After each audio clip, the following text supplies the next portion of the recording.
lining-up method, with the Electoral Commission expected to issue specific polling dates and also detailed guidelines in the due course. Government has allocated about 56.946 billion shillings to facilitate this particular exercise. Let's get the details.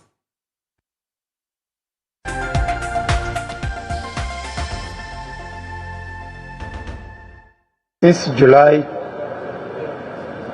2023, we have extended the term of office of the LOCs within the law for a period of 180 days. So we've done it 6 times. The last one was in December last year, extending the term of office of the LOCs for a period not exceeding 180 days, which means it expires in June this year. So yesterday, government decided that this time we are going to have the elections. And the elections of these administrative units will take place in March and April, in any case, before the swearing in of the term of office or the swearing in of the newly elected government, which is in May. The elections shall be by lining up in line with the Local Government Act, Section 123, subsection 2, and I expect the Electoral Commission to later give the country the specific dates and venues for those elections.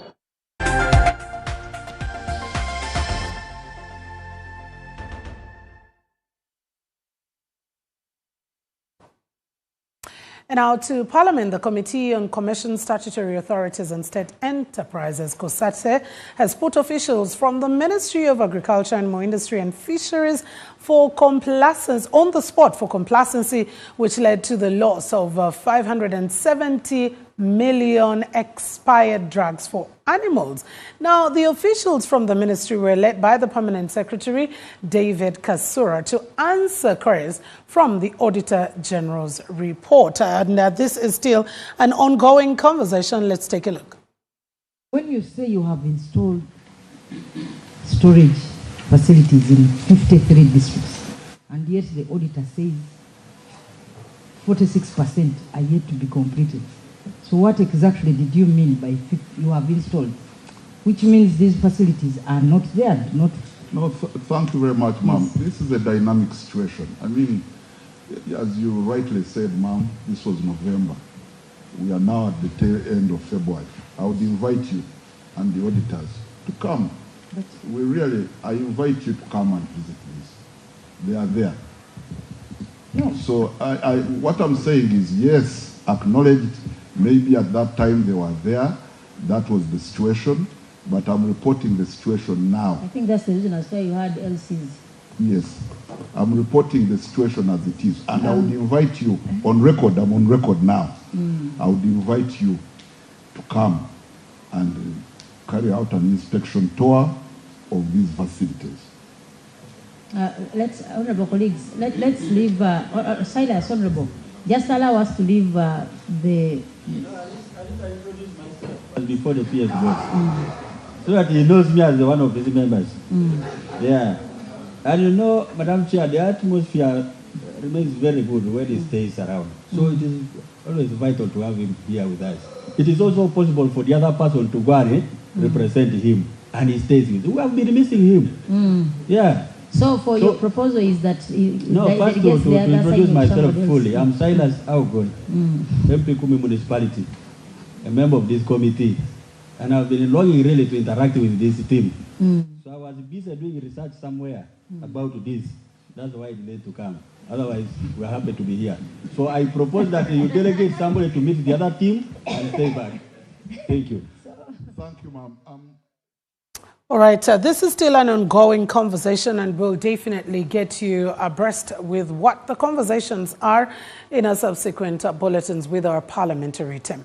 Let's talk matters oil and shareholding, where it's in this cabinet's sitting that the government approved Uganda's participation in the initial public offering of the IPO of the Kenya Pipeline Company, KPC, through the Ugandan National Oil Company, UNOC, securing 20.15% strategic shareholding in the same company. Energy Minister Ruth Nankabirwa Sentamu says through the engagements, the government of Kenya has offered the government key concessions like veto power on any changes to the pipeline tariff, appointment of at least 2 directors to the board, amongst others. Hakim Wampamba does give us some details in this regard. Hakim.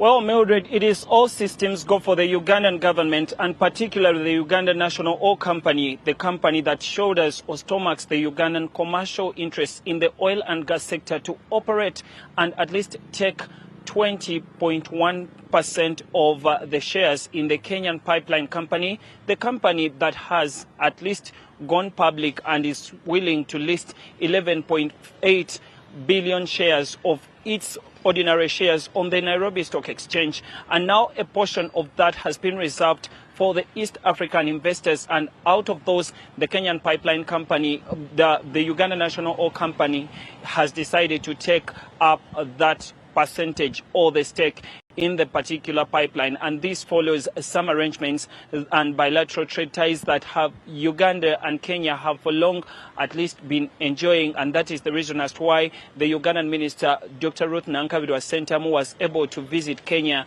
and the Kenyan Pipeline Company senior officials and discussed the 20% stake that Uganda will be obtaining in the Kenyan Pipeline Company come the listing day. Now, this comes as a very strategic investment, more so for the Uganda National Oil Company, because 95% or 65% thereabout is the amount of the Ugandan petroleum products that are transported by the Kenyan Pipeline Company, and that follows the arrangements and the memorandum of association that was signed between the Kenyan government or through the Kenyan Pipeline Company that has fully been operated and owned by the Kenyan government along with Uganda in May 2024, that saw Uganda transport most of its petroleum products using the Kenyan Pipeline Company, and that is also one of the other details that we need to add on to this. One of the other Uganda at least will be enjoying following cabinet approval, as communicated by the minister, is that now you have Uganda have some of the key concessions when it comes to the co-ownership of the Kenyan Pipeline Company, with the 20% stake in ownership of the Kenyan Pipeline Company.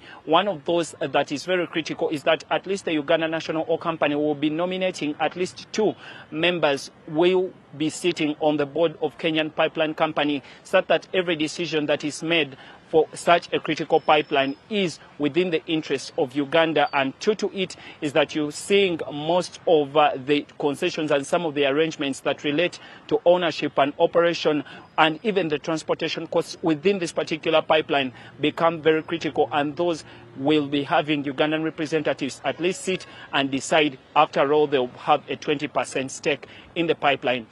Now, that comes very critical for Ugandans. Why? Because now you are owners, or you will be co-owning at least a stake in this pipeline that transports close to 95% of all your petroleum products, and that includes petroleum, which is PMS, and that also includes jet fuel and diesel. And all these reach Uganda, and it has been told to us that at least you see about 2.96 billion liters that Uganda gets to operate or Uganda gets to consume annually go through the Kenyan Pipeline Company, and becomes very critical to Uganda for Uganda to own at least 20% of the pipeline that transports such a critical element of the Ugandan at least petroleum products. And we shall be bringing you details of this particular story more in our subsequent bulletins like Amasengeje and Live at 9, as I get back to you, Mildred, at the Political Command Center. All right, thank you very much, Hakim Wampamba, for that update. We'll definitely be waiting for more in our subsequent bulletins. Now, heading on to Parliament, the next Parliament's leadership seems to be shaping up in terms of interest, where Peche-Laro Division Member of Parliament-elect, but also the current Minister for Justice and Constitutional Affairs, Norbert Mao, has thrown in his bid, saying that he will be running for the country's third top seat, and that is the Speakership of Parliament, while still delivering his press conference. Let's get to listening to part of the conversations coming through. Abavubuka bekolamu omulimo ne batondawo ekisinde n'ekibiina ki UYD, Uganda Young Democrats, nga kyesigamye ku kirowoozo ekigamba nti ffenna tetuyinza kukaanya buli kaseera.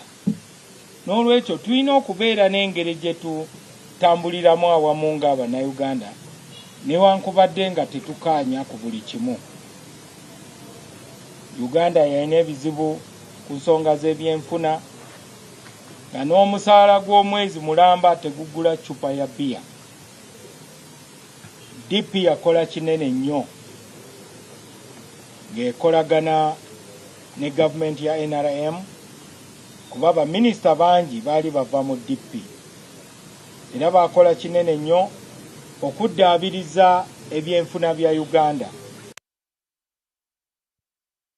All right, we will definitely be getting back to the speakership conversation, especially on the side of DP President General Norbert Mao, in our bulletins later on. But not away from the very conversation, because Aringa South Member of Parliament, Arion Odria, has thrown in his heart into the ring for the Speaker's position in the 12th Parliament, vowing to bring order and accountability to the House. Addressing the press at Serena Hotel, Odria said he's running to fight corruption and revive the Constituency Development Fund. Take a look.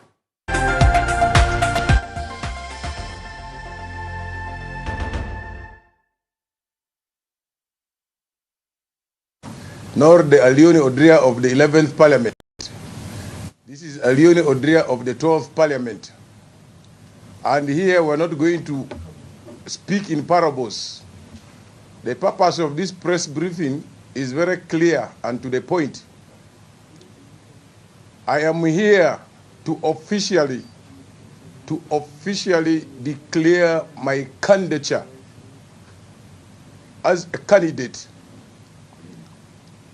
for the elective position of the Speaker of the 12th Parliament of Uganda. So many times you have been wondering what that position of Speaker is all about. It is one single position that is meant for very many equals. Above all, members of Parliament who have been duly elected. You are aware, some of them, the candidates, were not elected but found their way to become members of Parliament. So they're even not sure about their voters, who they are. They're not sure of the percentage they would have gotten in their own constituencies, but that's not important. I am going to work as the Speaker of Parliament of Uganda using two important tools amidst others. Number one is the Constitution of the Republic of Uganda, 1995. Second tool that I will use always will be the rules and procedures of the Parliament of Uganda.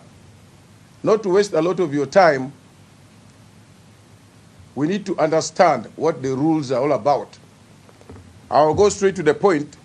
If you get to rule number 91 of the Rules and Procedure of Parliament, it is very clear and it gives us guidance about the code of conduct of any individual who has subjected himself or herself to contest as Speaker. The guidelines are clear.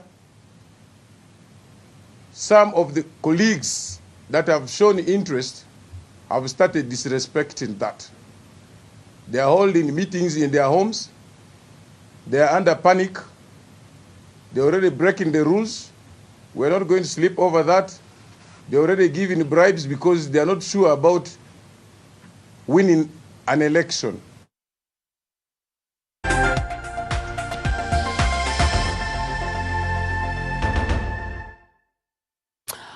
Honorable Alionzi throws in his own bid for speakership. That will be a conversation that we continue to give you in.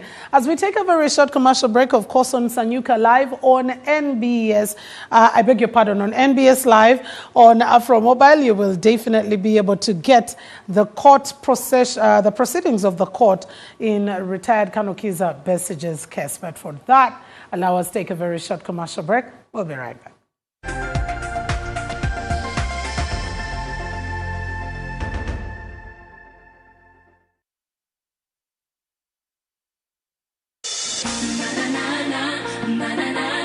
New Vision at 40 presents Makoma Live in Concert. The legendary gospel group returns for a night of timeless worship and praise on Friday, 6 March 2026 at the Kololo Independence Grounds. Joined by Pastor Wilson Bugembe, Best Emily, Brian Lubega, Proclaim, Minister Rachel K, and Sachi Basachi. Tickets are available at General 50K, VIP 150K, VVIP 250K. Dial star 252 star 4 hash all networks and star 165 star 20 hash on Momo to get yours. For table reservations, call 0758 961166. Don't miss it. Makoma Live in Concert. Powered by Pacific Events and Lion Records and sponsored by NBS TV, Sanyuka, Capital Radio, Skies Hotel Kampala, Sef Border, Afro Mobile, and Twekobe Hardware na Bingo.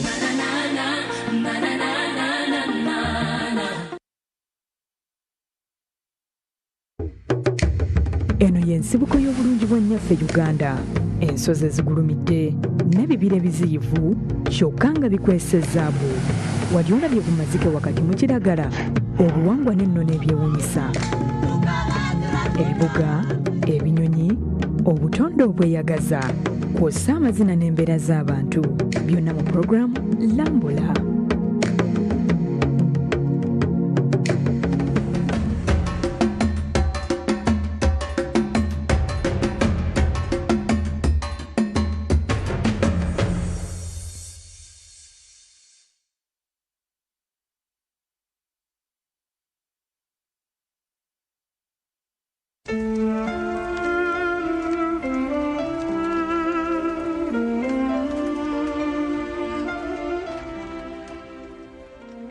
Ramadan is training, not just of the stomach, but of the ego. Self-control in difficult situation is spiritual growth in action. Assalamu alaikum wa rahmatullahi wa barakatuh. Ramadan Mubarak.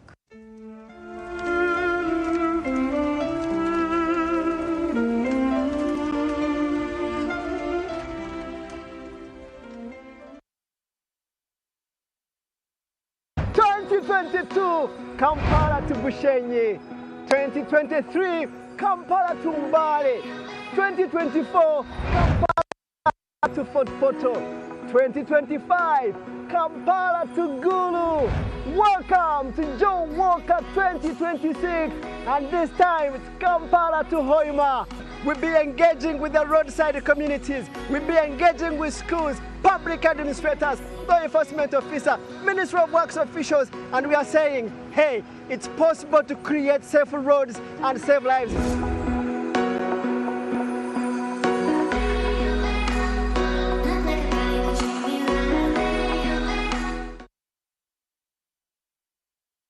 So, Muchara. Yes, Daddy. You know the children are going back to school and things are a bit tight. For now, why don't you take half of the fees to junior school, and for the school van contribution, we shall pay later. Daddy, why don't we pay using MTN Momo, where we stand a chance of winning school fees for a whole year and more? By the way, you can also apply for a school fees loan, and also participating schools can win a school van. That's right! Win school fees for a whole year and more. Get Momo goodies and a school van for participating schools. You can also apply for a school fees loan. Simply dial star 165 star 80 hash or use the Momo app.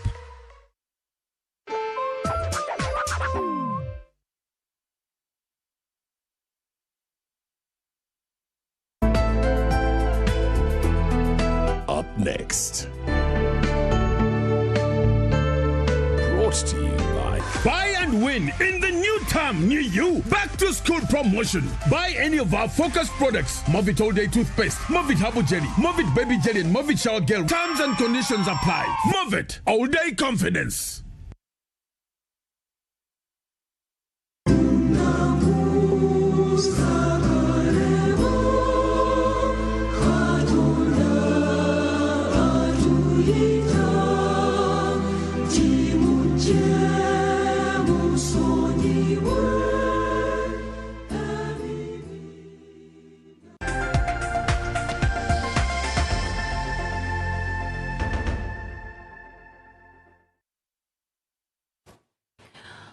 Welcome back. Thank you for keeping it NBS Television. You're still watching NBS Live at 1. I am Mildred Tuhaise. Let's go to the Temples of Justice, where the National Unity Platform Vice President of Northern Uganda is back in court, awaiting her fate on bail application. The Chief Magistrate is set to rule on her application, and let's get the details. That is Lena Zedriga that we're talking about. Let's get to listening from Benson Ongom, who is following up on this particular case. Benson, a very good afternoon to you. And what's the latest coming in from the courts of law? And probably take us a little back to the arrest of Lena Zedriga, to our viewers probably not been following up on this story.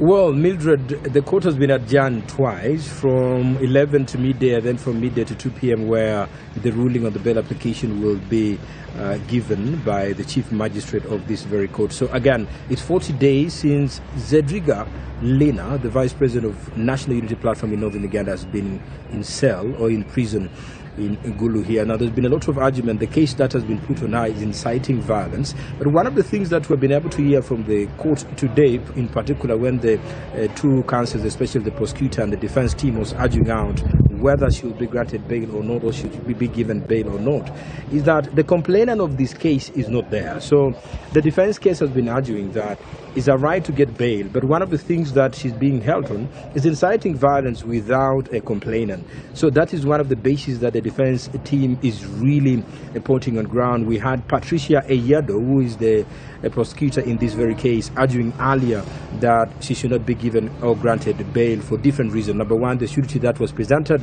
we've been made to understand two of the sureties are none from the Catholic Church, and the prosecutor is asking that they should give a letter from the church that says those two nuns are indeed none from the Catholic Church. But also one of the things that she has put, that she doesn't think that the surety that has been presented can hold the accused in terms of holding her on the case that she has been put forward, inciting violence, if they can indeed hold responsibility or responsible if she again gets out and incite people. Again, the defense team, they're arguing that that is being portrayed as if Zedriga has been found guilty already. So the court is yet to decide. Adjournment happened from 11 to midday. We've been told that the prosecutor had another case in front or before the judge. So she'll return at 2 p.m. whether this case is going to be had. We wait to see what is going to happen to Lena Zedriga. Will she walk free today or not is what we are waiting for in court. Benson Ngomwe will definitely be following up on this particular story with you much later on. And getting away from there, let's cross over to Masindi, where the sugarcane outgrowers there are meeting key stakeholders, especially security, led by the resident district commissioner, RDC, to decide whether the roadside weigh bridges can be installed following the dismantling of the same earlier this month under the directive of the Ministry of Trade and the Ministry of Internal Affairs. The weigh bridges had been removed following complaints that dubious people were taking advantage of them and stealing people's cane and selling the cane on the weigh bridges, something that is not possible when selling within a sugar factory area. Let's get more details in this regard from Alan Mwesigwa. Alan, what does that look like? A conversation about sale of sugarcane, weigh bridges? A very good afternoon, Mildred, and good afternoon, Uganda. For a fact, the media has not been allowed in that meeting, but it is underway.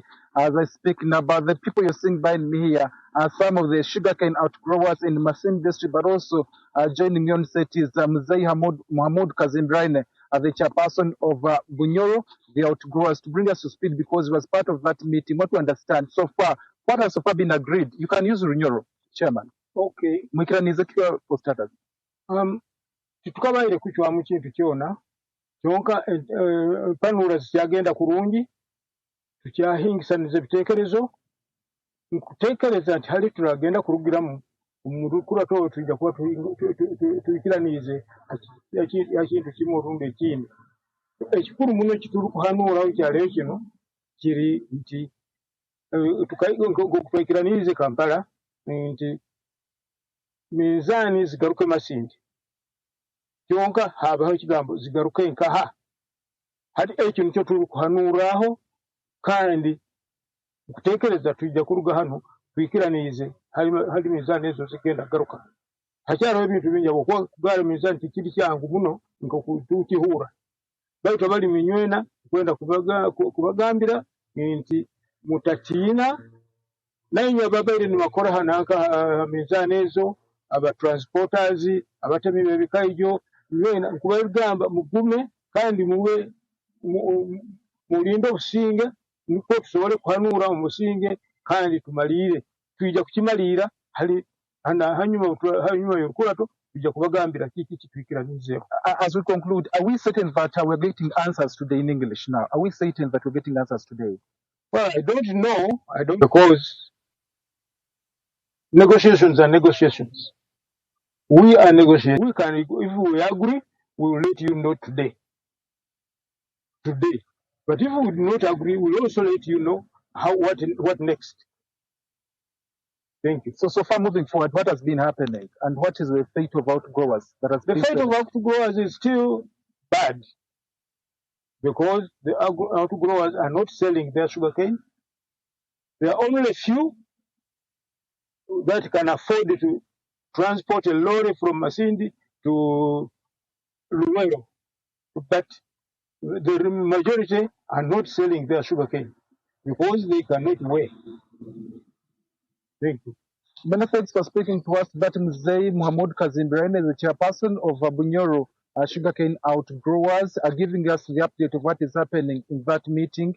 I can confirm the district chairperson from Masindi is also into that meeting. The mayor is there, and it is being chaired by the RDC. At the end of the day, I will definitely be knowing what they've been able to decide, because there have been a lot of conversations about that matter, including meeting the State Minister for Trade, General Mbasu Mbadi, on that same effect. But for Trade, General Mbasu Mbadi, on that same effect. But they are hopeful maybe before close of today, those way bridges will be restated. But then, where will those be reinstated is a question that we're going to see before the close of today. For now, it's a fair afternoon here. Back to you, Mildred, the Political Command Center, and good afternoon. All right, good afternoon to you. Thank you so much, Alan Mwesigwa, for that update. We'll definitely keep in touch with you to find out the conclusive conversations coming out of the different meetings. Now, moving on, the Koboko municipality leadership has received 7.5 billion shillings for the construction of the very first government secondary school in the Koboko West Division. The mayor, Sanya Kirk Fixer-Wilson, says the construction of the said secondary school is expected to be complete and ready by the beginning of the first term of 2027, and this will help reduce the distance that the students walk to access secondary school education in Koboko South Division. The school will sit on 7 acres donated by the local communities.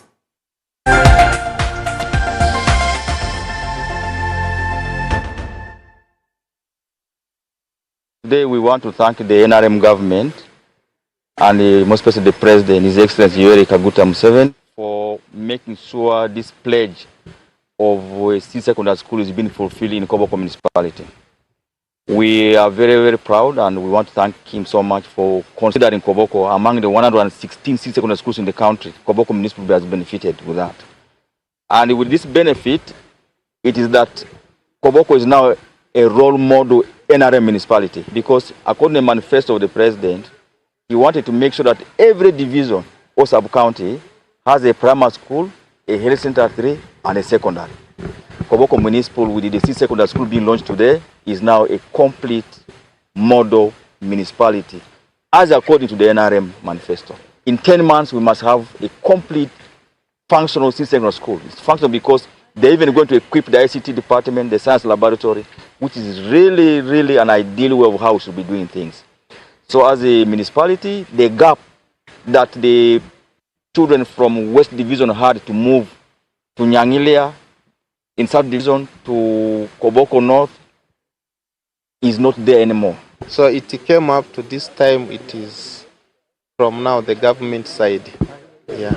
Like us as landlords, Nyangilia and Toropa, we handed this land to them in 2018. And we did process the title as Koboko Municipal Council in the names of Koboko Municipal Council. When communication came from Ministry of Education that we need to tender in evidence that we have the land, and that is the evidence of registration, what we call the land title. Koboko was among the first entities or local governments to submit the evidence of the land title. The contract sum is for 7 billion, 86 millions and some small money. The cost for each school, since there are 2, is approximately 3 billion, 500 million.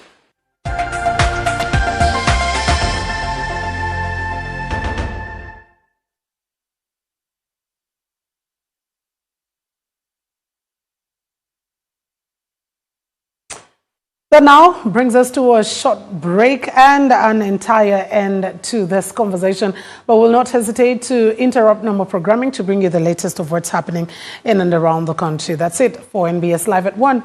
I am Mildred Tohaise. Good afternoon and God bless you.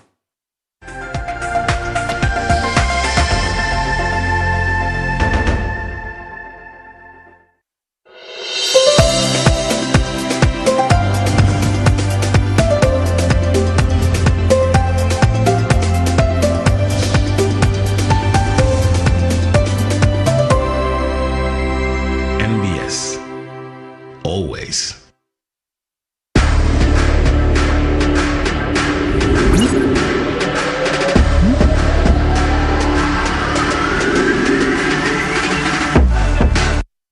Ye line up kati buli omuja asobola okwogera kuba yamangu nnyo but by and large nga tetunagenda ku kadde kanjo katwala. First welcome NBS TV. Yeah, NBS TV twaniza na mwenyo okuvewa Mildred my mommy Atarisi okwanga batusako live at one. Madam Penguin alese gulire gochi mugamba Mao for speakership anti gwo mutia Mildred Penguin alese gulire Mao confirms. Yeah, so very good afternoon to you wherever watching from eastern, northern, central, western, and of course globally unaona batufuna on Afro Mobile. Tubagamba to welcome aboard. It's a big flexible lunchtime team, and here we are to let you know what's happening in the world of sport. Of course, for very waka again pakanamanga malala and nok manyibichu bikere maso, but we're talking about kakati just a few updates to let you know what's happening in the world of sport. Just to confirm in number of events Jetulina this weekend. Do not miss the Rugby Africa AGM. Yeah, from 24th to 28th again up with a live on NBS Sport for abantu afabanyumina omuzanyo gwa rugby. Yeah. Let's know what is Rugby Africa. Yeah. AGM. Yeah, it's a big one. It's a big one. It's a big one. So officially it will be broadcasted on NBS Sport. So that is starting today. And yes, the big double header at Hampstead. Chambo Gosore and the Manila double header. Thunderbirds back Black Pearls atenga Heath and Spy. Oh, what? Heath and Pirates. Nenze.